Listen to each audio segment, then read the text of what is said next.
Բայլույս իմ սիրելի YouTube-յան ընկերներ, հուսամ բոլորդ լավ եք, առավոտյան սուրճը արդեն խմել եք և կկարողանաք ժամանակ տրամադրել իմ վիդեոն նայելու։ Այսօր ուզում եմ ձեր հետ կիսվել մեր կյանքում մի հատ մեծ իրադարձությունով։ Այո, դա մեր նոր տան վերանորոգման բացումն է։ Սկիզբը էլի։ Այսօր ձեզ կպատմեմ, թե Չինաստանում մարդիկ ինչ ոճի մեջ են վերանորոգում իրենց տները, ինչ ոճ ընտրեցի ես և ինչու։ Մինչև վերանորոգում սկսելը նախ գնացի և սկսեցի ուսումնասիրելը մեր բարեկամների տները, հետո հարցուփորձ արեցի տեղացի ընկերներիս, ինտերնետում ուսումնասիրեցի և եկա հանգա այն եզրահանգմանը, որ չինացիները այս պահին նախընտրում են այս մի քանի ոճը։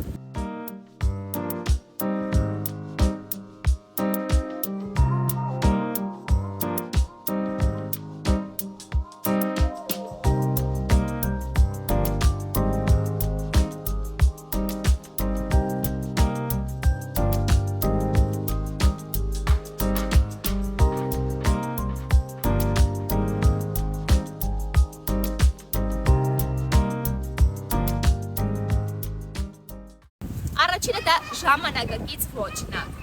որը նաև անվանում են դասական ոճ։ Մեծամասնությունը այսպես ասած մոտավորապես 70%-ը նախընտրում է այս ոճը։ Հիմնական բնութագրերը դա իր գործառույթային լինելն է։ Տան մեջ ընտրում են այնպիսի իրեր, այնպիսի կահույք, որը ունենա որևէ գործառույթ։ Զերծ են մնում սուվիներներից, որոնք ուղղակի դնում են նայելու համար և վրան փոշի հավաքելու համար։ Հիմնականում բաց դիզայն է, խոհանոցը, հյուրասենյակը և ճաշասենյակը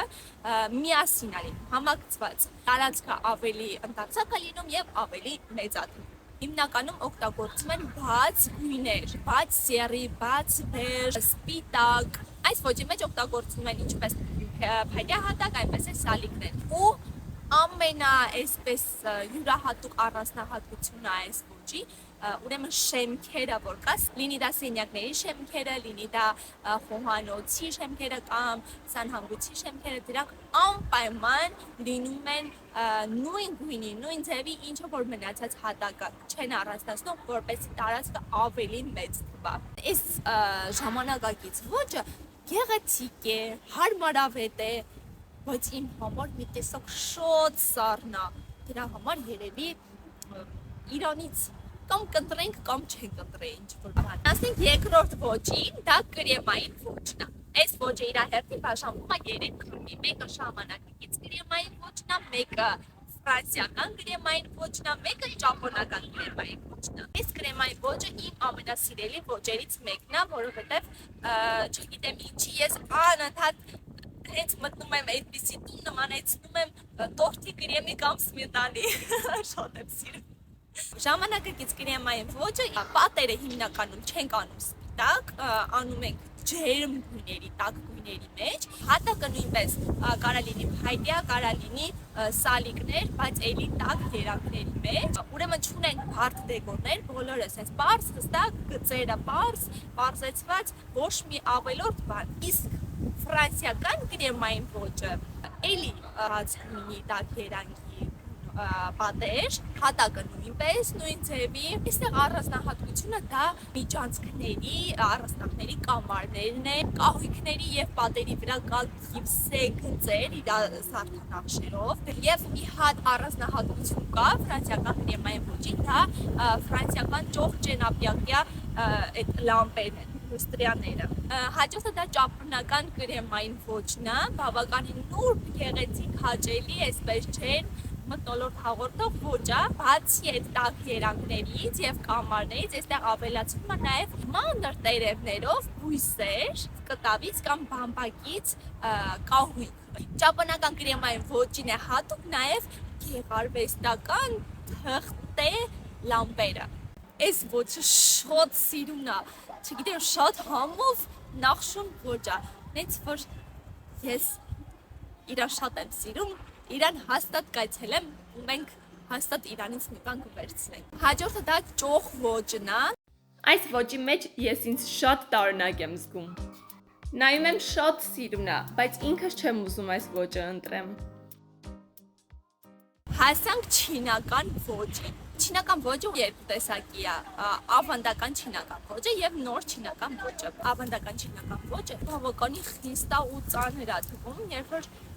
նստում ենք մի տեսակ լարված իրավիճակ է ստեղծվում։ Ես այստեղ չկգնայի բանակցությունների գործնական աշխատանքային, բայց որ ասեմ ապրեմ, չէ, մի քիչ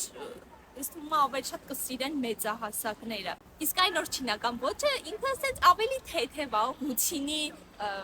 ելևէջներ է հնչում նման տան մեջ։ Նոր չինական ոճը ունի յուրահատուկ արևելյան հմայք եւ օգտագործում է ժամանակակից դիզայնի տարրեր, համատեղելով ավանդական եւ ժամանակակից բնութագրերը։ Նոր չինական ոճին բնորոշ են բնական նյութերի օգտագործումը։ Հաջորդը դա փայտյա ոճն է։ Փայտյա ոճը իմ ամենասիրելի ոճերից մեկն է։ Հիմնականում կենտրոնանում է իր բնականության եւ պարզության վրա։ Որպես հիմնական նյութ օգտագործում ենք բնական փայտը, ընդգծելով բնօրինակ հյուսվածքը եւ բնական գույնը։ Փայտյա ոճի մեջ խուսափում ենք բարդ զարդարանքներից։ Կենտրոնանում ենք պարզ եւ հարթ գծերի ու ձևերի վրա,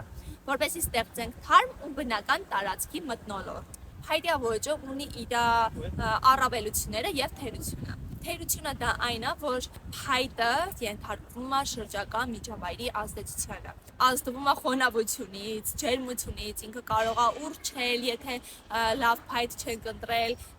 կարող է ճաքել ջերմությունից։ Այստեղ մի քիչ վախենալու է, որովհետև մեր հատակը ջերմացվող է։ Իր թերություններից մեկն էլ այն է, որ բնական փայտը Չինաստանում մի քիչ ավելի թանկ է, եթե մենք ընտրենք փայտյա հատակ, ընտրենք փայտյա կահույք, մեր վրա ավելի թանկ կնստի։ Առավելություններից մեկը այն է, որ ինքը շատ սիրուն է ու տալիս է ոնց որ բնական ու ջերմ մթնոլորտ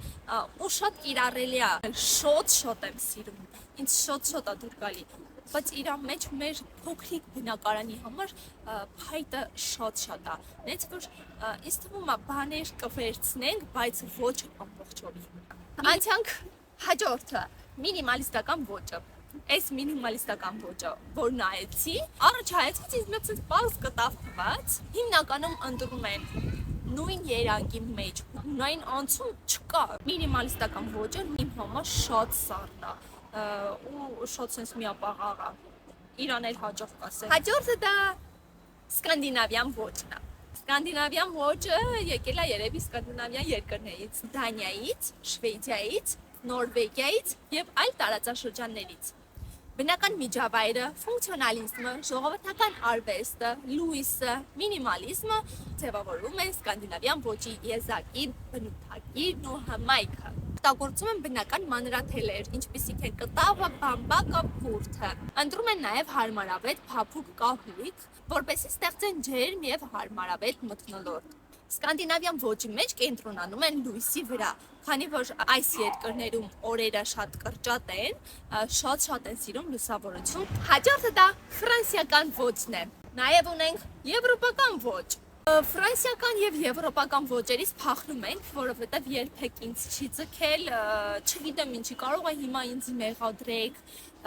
ասեք անճաշակես, բայց երբեք այս եվրոպական ոճը ինձ ոչ մի պարագայում, ոչ հագուստի պարագայում, ոչ, չգիտեմ, ֆիլմերի պարագայում, ոչ մենակ գրքերի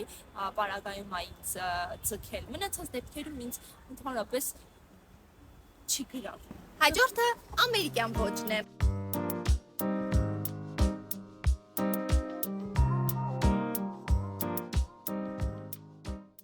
Նաև ունենք ռետրո ոճ։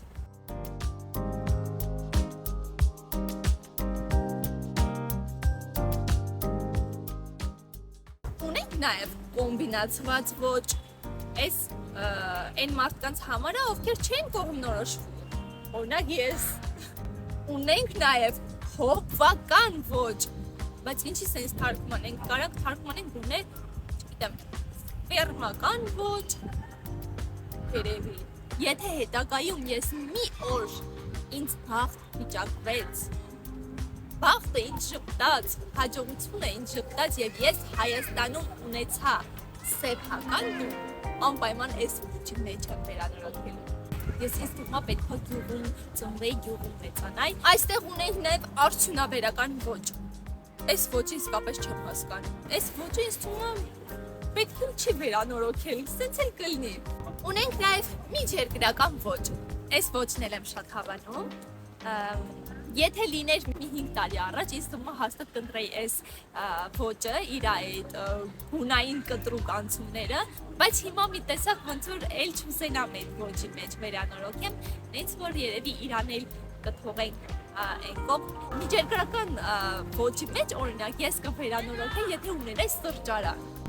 Վերջ ժողովուրդ ջան, այս ոճերը մի տեսակ շատ էին, ձեզ շատ տանջեցի, գլուխները ցավացրեցի, շատ պատմեցի ոճերի մասին։ Չգիտեմ, կարող եմ մի օր ձեզ էլ պետք կա։ Մի խոսքով, երկար բարակ մտածելուց հետո ես հասկացա, որ ես ուզում եմ ընտրել կոմբինացված ոճ։ Այո, մի քիչ տեղից եղավ որ եղավ։ Այդ է որ ոճերից կընտրեմ, արդեն ցույց կտամ հաջորդ վիդեոյում։ Հուսամ կնայեք վիդեոն, իսկ այս վիդեոյի կոմենտներում կարող եք գրել որ ոճը ձեզ դուր եկավ, հիմա որ ոճի մեջ է ձեր տունը։ Շնորհակալ եմ, անչափ շատ շնորհակալ եմ դիտումների համար, գիտեմ որ ցենց շատ երկար տևեց այս մի վիդեոն, բայց անպայման ուզում եի այս իմ էմոցիաները եւ իմ մի քանի ամսվա այս տառապանքը ձեր հետ կիսել։ Կտեսնենք հաջորդ վիդեոյում։ Խոստանում եմ շուտ տեղադրել, քանի որ այս ընթացքում երեխեքը պարտեզ են, Միլան ու Լեոն, Թեոն էլ արդեն տատիկի հետ շատ լավ խաղում է, առաջ տատիկի հետ չէր մնում հարաբես, այս վերջի մի ամիսը տատիկի հետ շատ լավ իրար հետ յոլա են գնում, տատիկը իրան է շատ սիրում, ինքը տատիկին է շատ սիրում, նենց որ ես մի փոքր ազատ ժամանակ ունեմ ու կարող եմ ինձ տրամադրել իմ վլոգներին։ Մոռացա ասեմ, հուսամ կհավանեք այս վիդեոն եւ կբաժանորդագրվեք ալիքին, ինչքան շատ միտումներ, այնքան իմ ոգևորությունը մեծ ու այնքան ես լիքը վիդեոներ կնկարեմ ու մենք այնքան ավելի շատ կշփվենք իրար հետ։